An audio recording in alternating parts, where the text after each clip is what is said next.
Números capítulo 23, dando continuidade ao que nós falamos, né, daquele episódio da jumenta.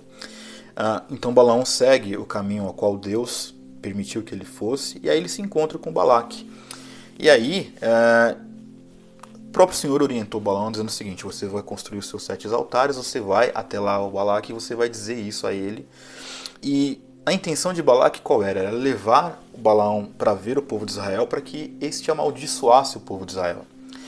E aí acontece totalmente o contrário, né? Nós vamos ver nesse capítulo 23 que Balaão ele abençoa Israel 3 vezes, mas a continuação da terceira vez que ele abençoa está lá no capítulo 24, que vai ser o próximo vídeo. Mas nesse vídeo especificamente acontecem coisas muito interessantes. Primeiro que ele leva então o Balaque, né, que era o rei dos Moabitas, leva o Balaão até um lugar.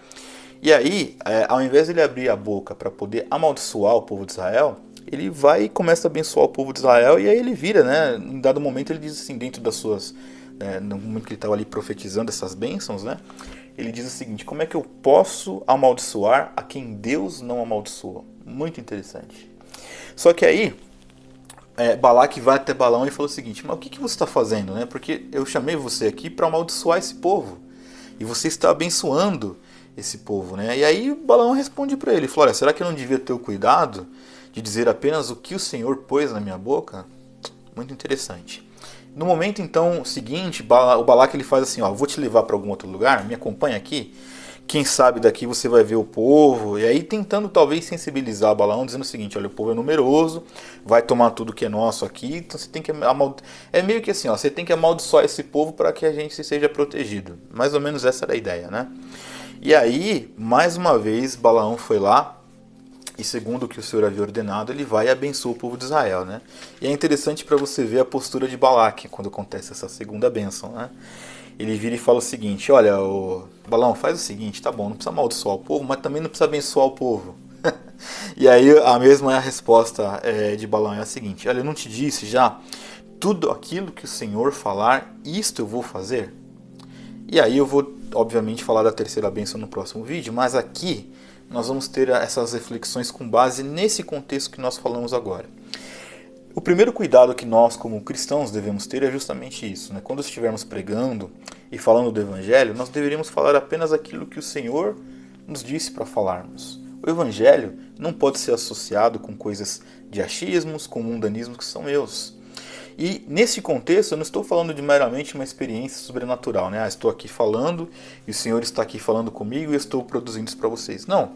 Aquilo que o Senhor falou para nós hoje está contido na Santa Palavra de Deus. Então é por isso que nós devemos estudar a Bíblia, para falar somente o que a Bíblia nos ensina. Meramente isso.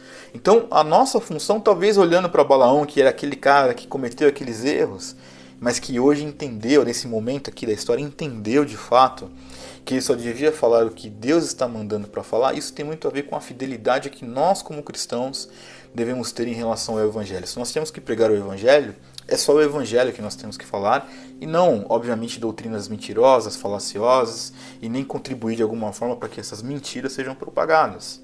E aí você vê um rei tentando persuadir o cara a dizer o seguinte: não, vou te levar para outro lugar, quem sabe aqui fique uma boa para você amaldiçoar. E aí ele fala assim: não, tá bom, você não precisa abençoar esses caras. Aliás, não precisa amaldiçoar os caras, mas também não precisa abençoar eles, né? E mesmo assim, Balaão diz o seguinte: olha, não importa o que Deus está falando, o que Ele está falando eu vou fazer e acabou, ponto final. Isto sim é um grande exemplo para nós pensarmos e uma reflexão muito grande diante do contexto que nós estamos aqui falando. Imagine você lidando com o rei querendo forçar você a fazer alguma coisa que poderia ainda que trazer algum benefício financeiro para o próprio Balaão, mas ele recusa. Ele diz o seguinte: você me chamou para amaldiçoar, mas Deus é que está mandando eu abençoar este povo e eu vou fazer aquilo que Deus está mandando.